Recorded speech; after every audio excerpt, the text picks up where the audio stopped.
Yo, what's up mga vapers? Ngayong gabi, tuturo ko sa inyo kung paano mag-spamming. So, ang spamming nga pala is gagawa ka ng bilog ng sunod-sunod. Gawa ng host na sunod-sunod. So, ipapakita ko sa inyo kung paano in 3, 2, 1.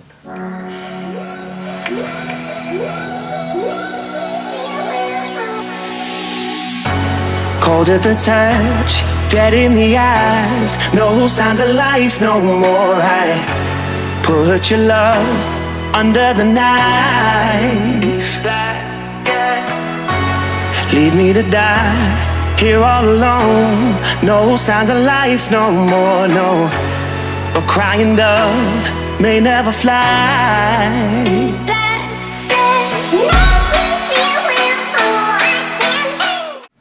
So, yun, nakita nyo naman yung kung paano ako mag-spam, di ba?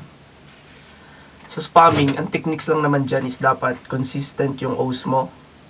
Tapos, dapat sa lahat ng bilog na nilalabas mo is dapat equal lang yung hangin. Hindi pwedeng mahina sa una, malakas sa pangalawa.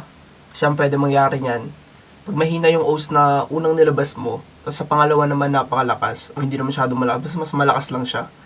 Ang mangyayari yan, pwede magbanggaan, di ba? May sira yung host mo.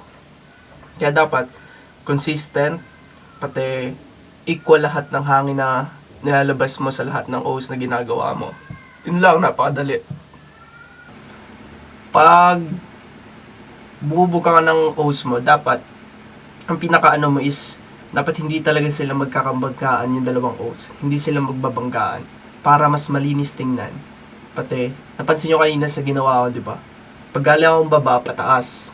Pag galing naman akong gilid, pag galing akong gilid, iniiba ko din ng direction lahat ng mga host. Kasi pagka in isang direction mo lang siya, pwede magbanggaan, sasabog lang yung host mo, di ba? Wala din kwenta. So yun lang, sana may natutunan kayo. Like and subscribe nga pala para maganahan naman akong gumawa pa ng ibang tutorials. Yun lang. Man.